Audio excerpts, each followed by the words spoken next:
Consistency might not sound sexy or exciting, but it's what makes leadership trustworthy.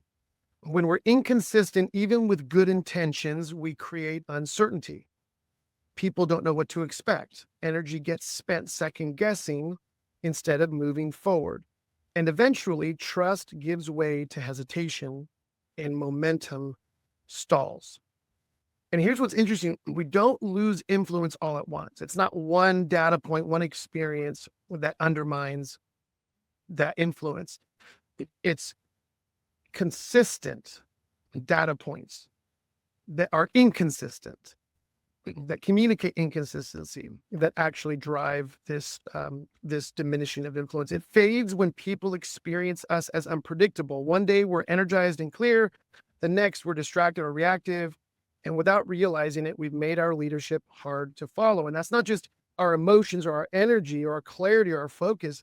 At what time we show up to the office, when do we host a meeting, how long are those meetings, what's the structure of those meetings, right? These are all elements as leaders to consider whether we're operating with a level of consistency that people feel like they can trust, right?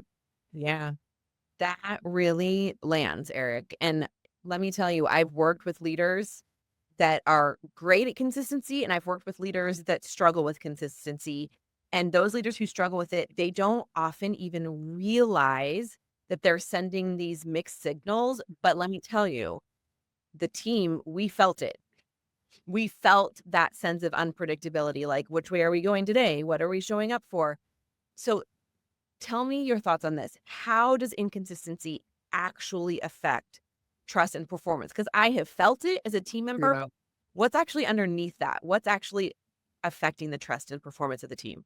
Yeah, it's really good. Well, before I jump into answering that or processing that question, which is a really good question, I want to recognize for our listeners that there is an element of nature versus nurture, right? They're through different assessments, like Myers-Briggs is one of our favorites. It's an oldie, but still a goodie. We understand that people are wired differently and want to engage life differently. So, for example, my wife is painfully consistent in the way that she shows up, in the way that she wants to schedule her day. She likes things organized, right? She's clear about the mission that she's on, what she wants to accomplish, what are the goals and objectives. She wakes up with like a to-do list in her head. Me, not even close. I'm like the other side of this continuum where I prefer to fly by the seat of my pants. I'm comfortable being flexible. I'm comfortable adapting, pivoting, changing direction, turning left, turning right, finding a way forward. And both are incredible strengths when it comes to how we operate, but recognizing that our natural wiring and temperaments, for some of us, will actually communicate natural consistency, but if we're not careful, can become rigidity. Yes. Earlier. And people who are wired more like me, right? Problem solvers, creative, can adapt quickly, can flex to find solutions. That's also a strength, but if we're not careful, can start to feel like it's overly abstract and there's no way to kind of pin someone like me down. For the imagery that I love providing for people when I'm going through this with our clients is I draw a picture of clouds and the ground. Yes. And then I draw a little picture of a balloon. And I say, isn't that balloon with some helium beautiful? It's floating around in the sky. It's at 30,000 feet or whatever. It's enjoying this kind of broad, really powerful balloon, 30,000 feet. I'm just metaphorically speaking, maybe 100 feet, 50 feet. But the point is, I said, isn't that beautiful? Isn't that fun to see a balloon floating around in the sky? Mhm. Like it's almost like watching a bird fly. You're like, an amazing perspective that you. However, if that balloon doesn't have a string that's tied to the ground somewhere, an anchor point, person holding it, then that balloon really becomes more subject to the prevailing winds and the temperatures and the air movements and becomes like, where is it going to go? And where is it? Maybe it's going to float away. We don't know.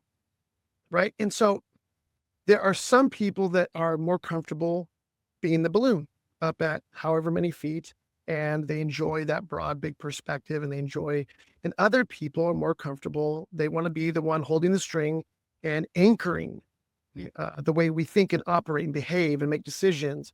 And both are radically important. So that's what I want to say to our listeners. Both are equally important, but knowing which one you tend to lean toward is really helpful in this conversation. So back to your question, an inconsistency creates emotional uncertainty. When our tone, direction, or availability shifts without explanation, that's a key phrase, without explanation, people spend energy bracing for the impact that's going to have on them instead of contributing. We might not mean to be unclear, but what we model becomes the message. Oh my goodness. And I didn't learn this for years as a young leader in my 20s and early 30s. I did not realize how much the way I operated was sending a message that I did not want to send to the people on my team. And when that message keeps changing, the team stops moving because trust is eroding. And it's not trust in somebody's character or are they a good person or do they mean well? Remember, we're not talking about intentions. Yeah. Right? People respond to us not on the basis of our intentions, but by the prevailing experience they have when we're in any environment. Yeah. If people can't count on our presence, the way we show up, how we operate when we're present, they'll start pulling back their effort. Yeah. And I think this is a really crucial transition for leaders going from that entrepreneurial phase where they do have to embody that flexibility, that, ingenuity, that creativity. They have to be able to turn on a dime. Like those are some of the skills that get you through that entrepreneurial phase. And yet, when you start to build a team because you've made it through the entrepreneur phase, those same skills are what can be your downfall. Yes. Yes. And so as leaders, we need to pay attention. I find always, but especially in some of those crucial growth moments as we're going from solopreneur to team or small team to large team, this becomes even more impactful for those around us. So when we think about this, then how do we build consistency? Especially because we want to acknowledge, any of us in leadership knows we constantly are experiencing curveballs. So it can feel sometimes as a leader almost impossible to be consistent when you as a leader never really know what's going to come at you. Yeah. Day. Yeah. It's such a great question. I said this before we jumped on to record the podcast. Dawn and I were reflecting and I was saying, man, my gosh, this is a story of my life and leadership. In my younger years, I leaned very heavily into my natural preferences and wiring and temperament. And so, I was able to leverage, I'm a natural visionary and I know how to get people excited about where we're going and what we're fighting for. And there's this mission and there's purpose and significance.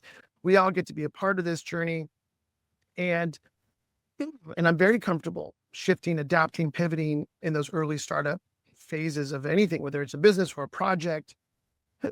And yet I know that at a certain point, the experience for the people around me was a level of inconsistency that was undermining their ability to follow me and trust me. They become reluctant. I mean, the imagery I know we talked about is, when we're driving down the freeway, there's a sense in which cars are moving at very high speeds. And why is it that there aren't more accidents than there already are? Well, because there are laws and rules and parameters and expectations and boundaries on a freeway that people subscribe to, submit themselves to, so that everybody can get to where they're going more safely. But what happens when all of a sudden we just, without even thinking about it, we just jerk the wheel and we move into a new lane and we cut somebody off? What is the experience that person has? Well, one of two experiences. Either one, we're going to get really upset and flip them the bird and tell them where they could go with their cutting us off. There was an injustice. How could they have done this? Right. Yeah.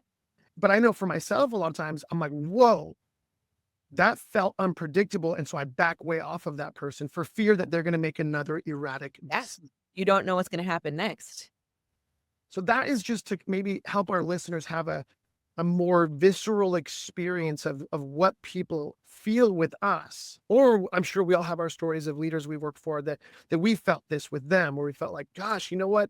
I don't think you mean to impact me this way, but by virtue of how you're operating, you are impacting the environment this way. And it creates a real sense of feeling unsettled, disorientated, because as human beings, we're naturally wired to seek some level of security and stability that comes from predictability. And I would say too, for our team members, they're now wasting precious energy wondering what you're going to do next, instead of, like, that's where we see the motivation leak. That's where we see the gap in performance, is because some of their energy is diverted to wondering how you're going to show up, or wondering if you're going to change lanes on them suddenly, as opposed to just being able to focus on their lane and keep moving at the fastest clip they can. Well, we know that feeling, right? When you're on the freeway and people are moving lanes because there's traffic and everyone's kind of suddenly acting very erratically. What happens? Well, I was listening to music. I was listening to a podcast. I was thinking about where I'm going and the conversation I'm going to have or what I'm trying to accomplish. And all of a sudden now all of your energy gets reallocated to this immediate sense of urgency of like, oh my gosh, I have to protect myself. I have to stay out of harm's way in this situation, right? We've all had that experience. Yeah. That's a great insight. Thank you, Dawn. So I'm very thankful to have spent time with a particular mentor for a number of years who was painfully predictable. That's what I would tell people. I said, whether you like what he does or agree with him on anything, he is painfully predictable in his best and worst qualities. And I believe he had more good qualities than bad qualities, but he was painfully predictable. And he was the one that first started to kind of call this element out in me, like, hey, Eric, I'm not asking you to give up these other qualities of who you are, but I am suggesting that for you to lead at a more significant level, you have to learn how to create an environment that feels more predictable, secure, stable, so that people feel like they can follow you. And that rocked my world, because it was not only in the workplace I was experiencing this reality, I was experiencing it in my marriage, with my kids, with friends, with whoever, clients, because I was not operating with a quality of predictability. And I learned from this mentor that the power of what he called predictable patterns, or what we call rituals or routines, disciplines. I like predictable patterns. They sound nice. Discipline never sounds nice to someone like me. It's essentially what we're talking about. It's a discipline. Okay, I'm going to get up at this time in the morning. I'm going to do X, Y, or Z first thing when I get up. I'm going to eat or not eat this kind of breakfast in the morning. I'm going to have 2 cups of coffee. I'm going to show up to work at this time. Whatever it is, I'm going to take this route on my way to work. I'm going to date my wife once a week. I'm going to date my kids once a week. We're going to talk about finances, every Sunday night, to make sure we're on the same page, reflecting on the past week, going to the forward. I'm just giving examples of, as my wife and I were under this couple's mentorship, and they were introducing us to this concept of the reason your marriage and your life feels erratic and unstable is because you guys have not implemented the necessary predictable patterns that provide a few benefits. Number one, it provides the security and stability of knowing what you're going to do, when you're going to do it, where you're going to be, where they're going to be, how are we going to operate, right? Like it takes away the guessing game. I mean, there's a reason why Steve Jobs wore the same outfit every single day. Right. He's like, I'm burning up so much brain power trying to figure out what outfit to wear every morning. I'm just going to choose the same outfit. That's my predictable pattern, whether we like it or not. Yeah. Right. And even choosing, I'm going to wake up for 30 minutes before early, so I can choose a creative outfit. That's a predictable pattern. Yeah. But whatever it is, it's what you're going to give your time and energy toward, with the expectation, here's the second part, of a return on that investment. Predictable patterns is essentially an investment strategy. How do I want to invest my time, energy, and resource with the expectation of a return?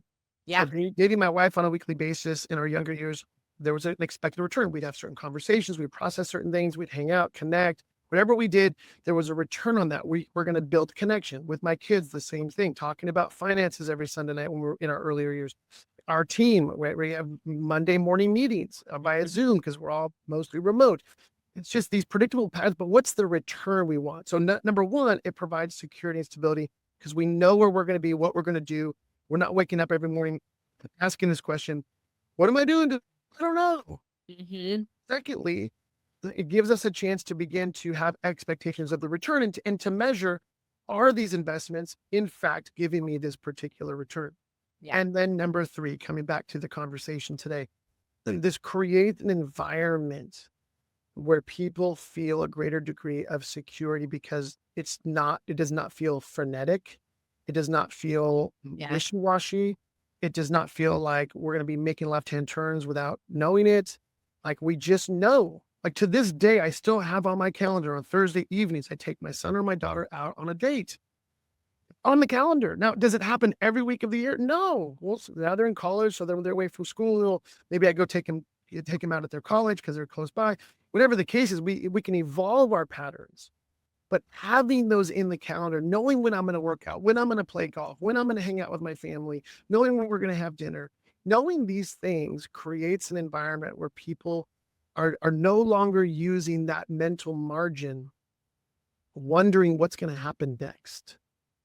And therefore, they have increased mental, emotional, and physical resource to give to anything that they're doing. Mm-hmm. Right. So let me just pause there and just kind of hear what you're connecting with, and then I'll jump back into what I wanted to share. Yeah, I heard a speaker a long time ago. He was a leader, but the super creative type. And he gave this example that kind of rocked me. I was younger at the time. And he said, boundaries, which is the same idea that we're talking about here, right? Disciplines, routines, patterns, actually create the opportunity for more creativity. Yeah, oh, I like that. Because we aren't using that mental margin, but we know these are the bounds that I'm operating in. Now I get to, as you were saying, flex and see what works and tweak here and there. But without those boundaries, it's actually just chaos. Yep. And so that was really helpful for me as somebody who does identify as a creative to say, okay, creating boundaries or disciplines or predictable patterns, which can sometimes feel constricting to a person like me, actually allows me to operate with greater creativity, greater intentionality. Mm-hmm. And like you said, I'm going to get that ROI that I'm looking for as opposed to just the haphazard life, which I want to do. Yeah. And I think the fear that predictable patterns will rob us of opportunities. Mm-hmm. Right. Well, if I'm already committed to this, I don't know what else is out there, especially, our personalities. Yes. However, what it does is actually create more opportunity for us, I think, in the long run, which is very difficult for people. But we have to remember, in creating predictable patterns, they're meant to serve us. We're not meant to serve them. That's right. So they're only as good as they are helping us get the desired ROI from that particular routine or discipline. And so we get to shift. We get to recalibrate those. We get to change them completely when we want, right? Because life is changing, seasons of life changing. So, when we were first married, no kids, we had certain predictable patterns. Then when we had kids, and then as I learned this concept, it was like, oh my gosh, okay. In every context of life, seasons come and go, life changes, but it's those predictable patterns that give us a chance to provide a kind of through line for how we want to invest our time and energy. So let me just say, as leaders need predictable patterns or routines. And that doesn't mean rigidity. It means intentionality. Set a standard for how you want to show up and how you want to operate in your home life, work life, wherever. Define your follow through. Build patterns your team can count on. And when something needs to shift, name it and then offer clear turn signals. Hey, we're going to change this. We're going to start doing this a little bit different. Or, hey, I'm not available this week for that meeting. We need to give people clear turn signals. When we give turn signals, like, for example, I lived in South Carolina for 10 years. What I loved about that. One of the things I loved, you could be in the heaviest traffic. If you put your turn signal on, people slow down to let you in. Because it was like, hey, thanks for letting me know that you want to come into this lane, which I was occupying. But hey, you know what? because of the turn signal, come on in, let's do this. And I think it must be nice. Came back to California and was like, what just happened? Was terrified to drive on the freeways for the first 6 months. But the point is, those turn signals are really important so that people, again, aren't guessing. They're not having to, what we call gap fill, trying to interpret, why is this different? Why did he show up late? Why is he not showing up anymore? Why did we change this? Why did we pivot here? The turn signals let everybody know, hey, we're going to make a change. Now that you're aware of it, you don't have to second guess why we're making this change or what it is. We all know we're on the same page. And again, that provides that experience of stability and security within any environment. I like that. And that's what keeps them from becoming rigid. And it also keeps them from, it keeps us from being haphazard and throwing our team for a loop. Yep. So some phrases for our listeners that they might find helpful. And maybe one phrase is more than the other. And so we talk about learning to live in the tension between the organized and the organic. We need systems and structure, but only to the degree that they serve the organic growth of whatever it is that we're fighting for. We have structure and spontaneity, right? These are the tension points. Most people think either or. No, it's both and. We need structure and spontaneity. We need framework and freedom within that framework, right? There's probably other word pairs people could think of, but those are the word pairs that I've used over the years to help me remember.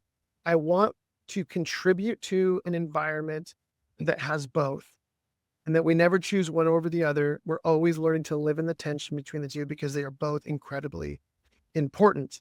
Now, I know we want to talk about some practical examples of where we've experienced this. And before the call, I mentioned what first came to my head was probably the experience that you and other team members here at Empower Coaching were having in the last year or so, as we were going through a lot of transitions and changes. And so here's what I would love to do. I'm just going to own for our listeners that under a radical amount of pressure, I defaulted to either or. I defaulted, what's most comfortable for me is I'm going to go back into my entrepreneurial mindset, and I'm just going to be like, we're going to try this and that. We're going to pivot here. We're going to change this. And I was doing this so often, and it had an impact on the team. So I want you to share from your perspective, and then I'll come back around on the other side and kind of reflect from my view. But what was that experience like for you? And how did we get from where we were then, which was a real feeling of insecurity and instability, to today, where it seems like we are all experiencing a far greater degree of that, of stability? Yeah. Interestingly, so as we have alluded to, you and I have similar wirings. And I have been a part of the Empower team for our listeners for about 3 years in different capacities. And our organization did go through a significant transition about 2 years ago-ish. Yeah. And so in the beginning of that transition, it was like, let's put on that entrepreneur hat. Let's shift. We're going to be, trying out new things. We're going to be figuring it out. And that is okay and necessary for certain seasons. But what happened over time is that as a team member, I felt like I lost my momentum because I was not always certain where we were going. That was one experience I had. But the other, I think, more troubling experience was I would be running after what I thought was the goal that we had set. And so maybe for 6 weeks, 3 months, I'm running after this goal, putting my time, energy, talents, all of that. And then all of a sudden, you had a new idea, and the destination suddenly changed. And so all of that work and energy that I'd done for however long was all useless in a lot of ways. Now we're going in another direction. And even that was okay the first couple of times.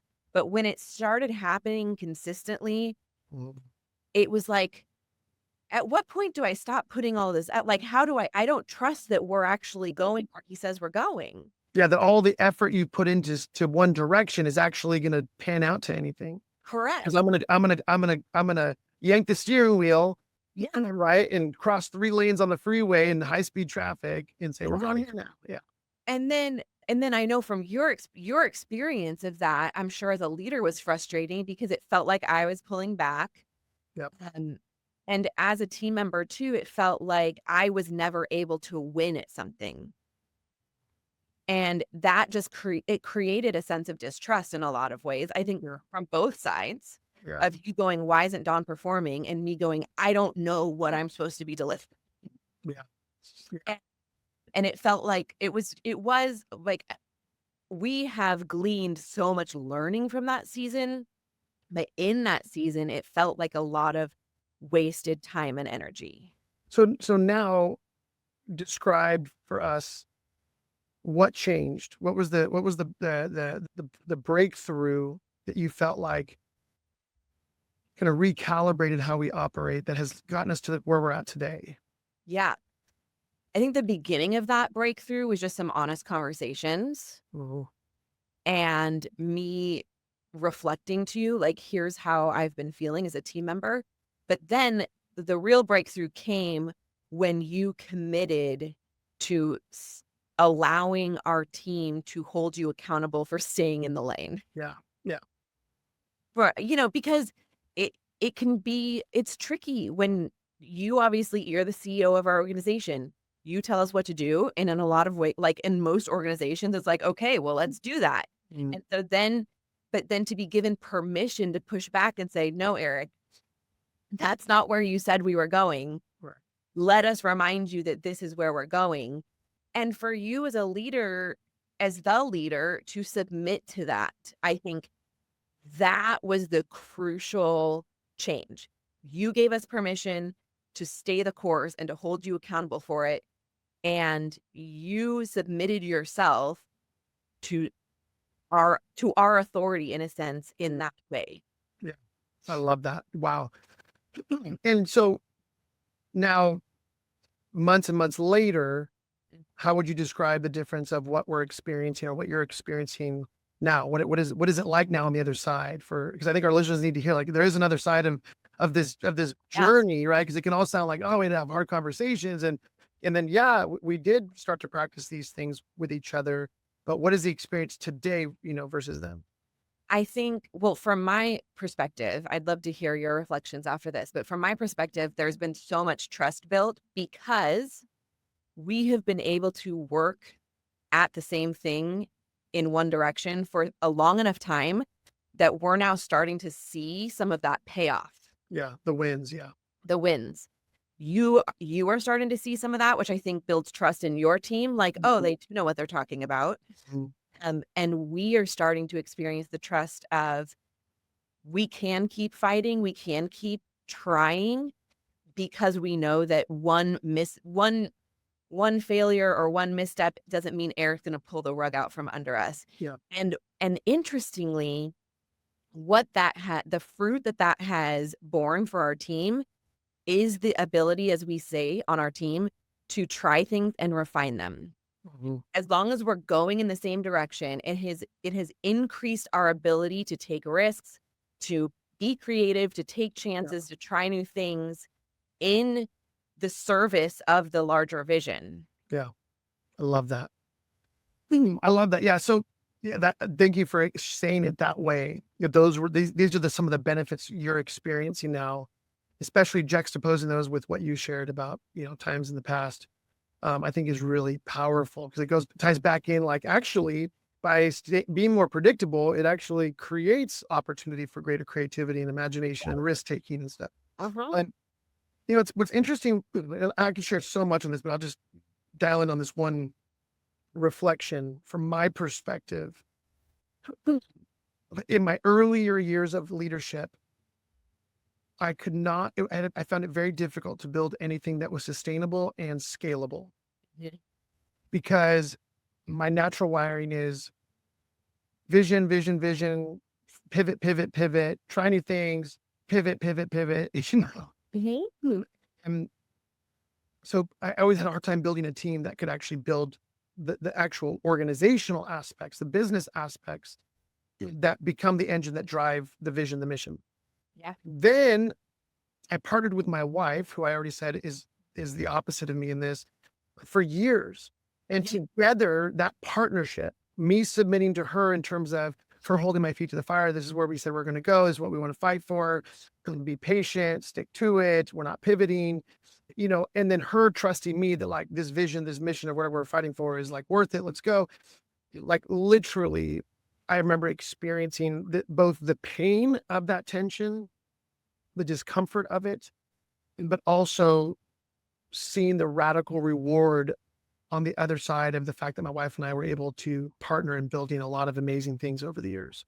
And so in this season where my wife is not a part of this team, and I think what happened is under extreme pressure with you guys, with my current team, I defaulted back to who I was in my youngest years. Like mentally, if you'd asked me, I know the value of having people that can push back and hold your feet to the fire and keep you on course.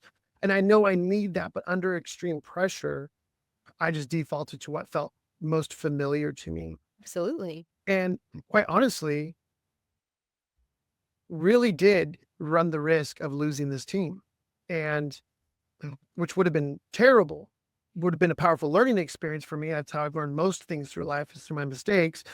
But I'm so grateful that we were able to have those conversations, determine how we want to operate so that we can live in the both and, right? Of the framework and the freedom, the structure and the spontaneity, the balloon and the string tied to an anchor point.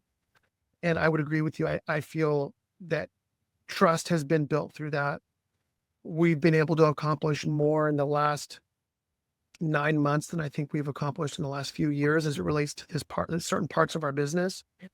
It feels like there's a level of ownership that you all have now that, quite frankly, I was probably just afraid to give away for fear that, you guys would take off or something. As some of my past trauma points that I've had to work through, but really grateful that we've been on this journey, and really grateful to hear you in this podcast session right now, just even sharing it. I'm like, it makes me feel incredibly emotional to feel like, oh, we did do the hard work. We got the breakthroughs. We're experiencing the benefits on this, and there's going to be more battles and more breakthroughs and we go after. But as it relates to this issue of predictability and stability, I'm really grateful for what we're all experiencing in this season. And I want to point out, I think your vulnerability in this is so powerful, because as leaders, we are going to experience times of great pressure. And it is only natural in those moments. It's our natural wiring that we are going to default to what feels most comfortable.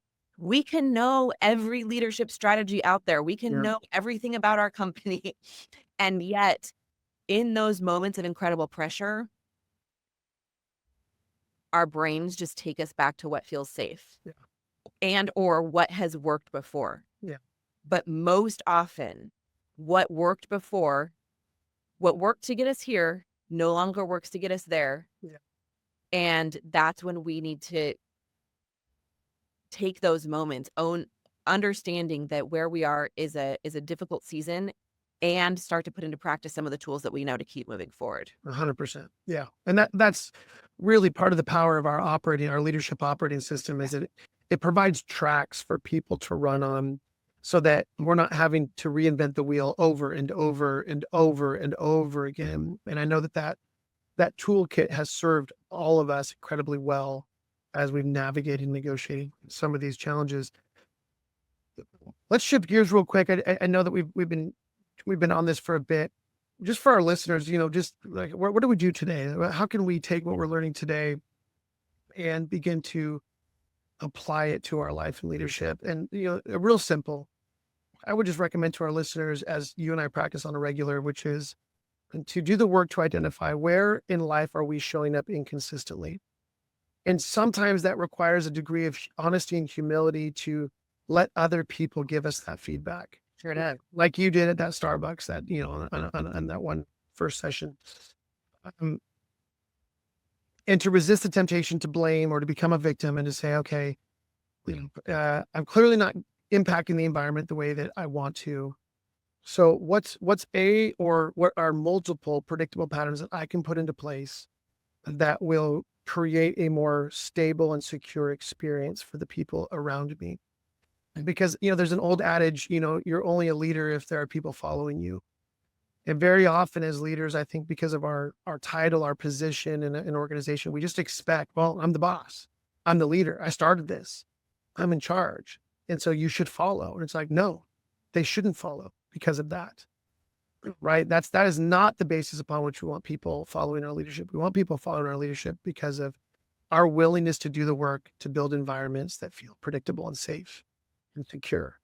Because the world around us is so unpredictable and so insecure that somebody has to step up and say, then how do I create an environment in which people can experience that and operate well in the face of all of the world's insecurity and instability? And truthfully, that serves us as much as it serves the people around us. 100%. Yeah, absolutely. So I want to remind our listeners to, again, I feel like we say this all the time, and I hope that you hear it in our own stories, that leadership isn't about perfection. Yeah. It's about being somebody that your team can rely on.